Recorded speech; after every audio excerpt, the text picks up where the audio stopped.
নমস্কার, ফ্যামিলি রান্নাঘর থেকে পুষ্প। আমি আপনাদের আজকে একটা স্যুপের মতন তরকারি দেখাচ্ছি। তরকারিটা খুব ভালো হয়। কড়াইতে দেখুন রিফাইন তেল দেওয়া হয়েছে।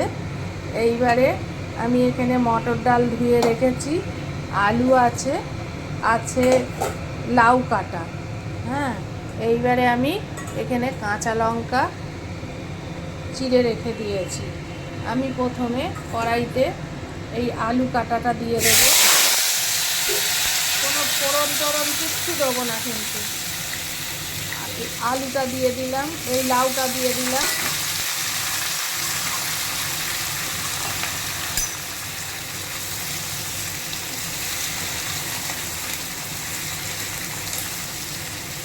এর মধ্যেই ডালটা ধোয়া আছে, লঙ্কাটা ধোয়া আছে, দিয়ে দিলাম।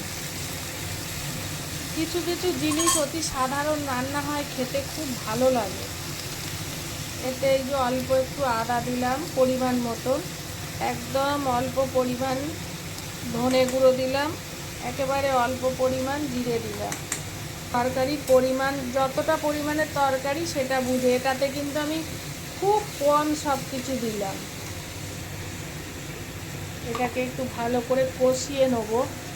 পরিমাণ মতো লবণ দিচ্ছি। নিত্য মানুষের সবজি খেতে লাগে, এবার সবজি তো একঘেয়েমি কোনো দিন কিছু ভালো লাগে না, সেই কারণে একটু বিভিন্ন ধরনের করে খেতে খুব ভালো লাগে।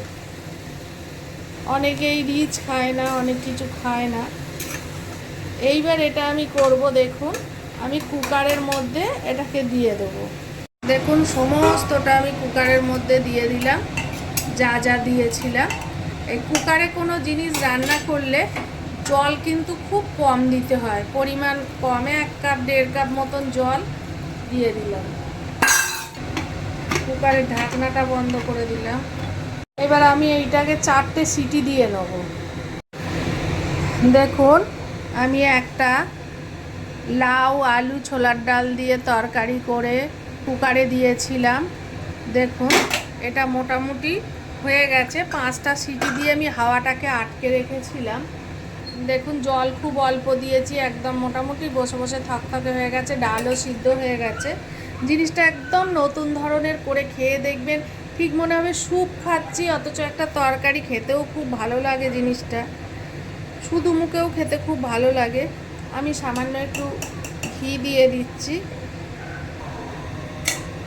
বিট লবণ দিয়েছি অল্প একটু, আমি কাঁচা লঙ্কা দিয়েছি, আপনারা পারলে গোলমরিচ দিয়ে দেবেন, খেতে খুব ভালো লাগবে। আর এইখানে দেখুন অল্প একটু মানে ভাজা মশলা আছে, ধনে জিরে লঙ্কা ছোটো এলাচ দারচিনি সব কিছু দিয়ে ভাজা মশলা করা আছে। সেই ভাজা মশলাটা আমি এখানে একটু দিয়ে দিলাম।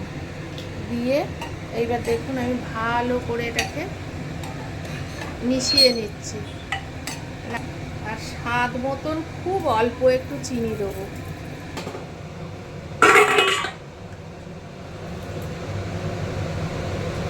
এই রান্নাটা কিন্তু আমি শুধু একটা ডাল দিয়ে করলাম, আপনারা এটা কিন্তু 5 মিশালি ডাল দিয়েও করতে পারেন, খেতে খুবই ভালো হয়। কোনো ফোড়ন দিইনি, কোনো কিছু দিইনি, না দিয়ে দেখুন আমি এইভাবে রান্নাটা করলাম। ওপরে একটু মশলা ছড়িয়ে দিলাম। দেখুন আপনাদের কেমন লাগলো, মানে সাদা তেল দিয়ে জিনিসটা বানালাম, খেতে ব্যাপক সুন্দর হয়। আপনারা কিন্তু এতে 5 মিশুলি ডাল দিয়ে করতে পারেন। আগের দিন রাত্রিবেলা সমস্ত ডাল ভিজিয়ে রাখবেন, সকালবেলা এইভাবে একইভাবে করে খেয়ে দেখুন, ভীষণ ভালো লাগে খেতে। ভালো লাগলে আপনারা করে অবশ্যই খান, দেখুন মনে হয় খুবই ভালো লাগবে।